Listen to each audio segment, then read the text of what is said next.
loved being auntie to their cute kids, even when they were being a handful and chasing each other around the house half naked and screaming.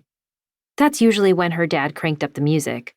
The symphony of Latin music played in her head, wailing trumpets, rattling maracas, guitars, güiros, and tambourines.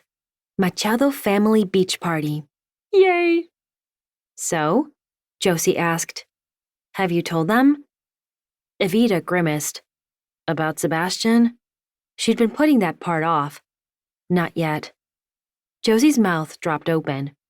They don't still think he's coming to the beach. She'd been working up the nerve to tell her family that she and Sebastian had broken up after he'd accepted a Fulbright scholarship in Mexico and had become involved with someone else. Someone with whom he had so much more in common. He even told Evita her name, Liliana. He'd met her playing tennis, and she sounded like everything Evita wasn't, super athletic and with advanced degrees. Sebastian was all about higher education. He basically fanboyed anyone in academia with a name, but those names meant nothing to her. Evita, Josie said, you guys split up in January. She frowned. It's June. Yes, and... She licked her lips. I've been waiting on the right time. Which was 6 months ago. Josie set one hand on her hip. The diamond on her left hand caught the light and shimmered.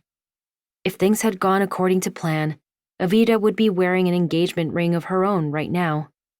Last year, she and Sebastian had talked about making things official this spring, and her parents had been ecstatic.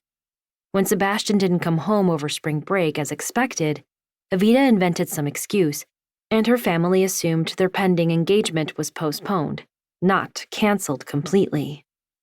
She was the only one of her parents' kids not married, and they were anxious for her to settle down. She supposed so they could stop worrying about her, but they didn't need to worry.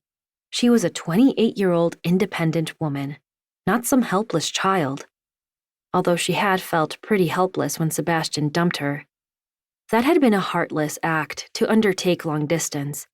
By text. The jerk. Good thing she was over him. Way over him. Her heart gave a little twist. Totally.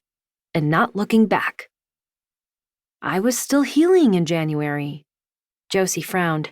And February? I didn't want to ruin the holiday. Which holiday? Josie smirked. Valentine's Day? No, seriously, Evita said. My parents love it. That's the day they got engaged. So what happened with March? Kike broke his arm. Kike? Enriquito, my nephew. Chachi's son? Oh yeah. Josie surveyed the ceiling like it was all coming back to her. Chachi, for Carlos, right? He's married to Kendra, and their little girl is Nanny. For Anna Maria, yes, Evita said. Your memory's very good. That's only because you've talked about your brothers nonstop for the past 2 years, which was how long Josie had worked here and also the approximate amount of time they'd been best friends. I know you'll be happy to see them. It's been way too long. It will be the first time I've met Robbie and Eunice's sweet baby Luisa. She was only 2 months old, such a precious age. Practically a newborn. What's her nickname? Just Luisa. Josie shook her head. At least that's easy. Evita laughed, and her springy curls bounced.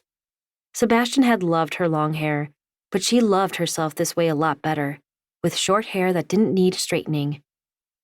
After years of wasted hours spent with her flat iron, her new look felt like freedom. She was actually glad Sebastian had left her. Otherwise, she wouldn't have realized how hard she'd been trying to bend herself to please a man. Her emancipation had come in February, shortly after she saw what he should have seen in her mirror. A dynamic woman who was good enough as she was. Scratch that. Not good enough. Great. Fantastic. Strong, accomplished, savvy. And someone who was very skilled with a pair of scissors, thank you very much. She'd never put herself in a position of weakness around a guy again. And now she was going on vacation, surrounding herself with love and family, so she could completely let down her guard, recover, breathe.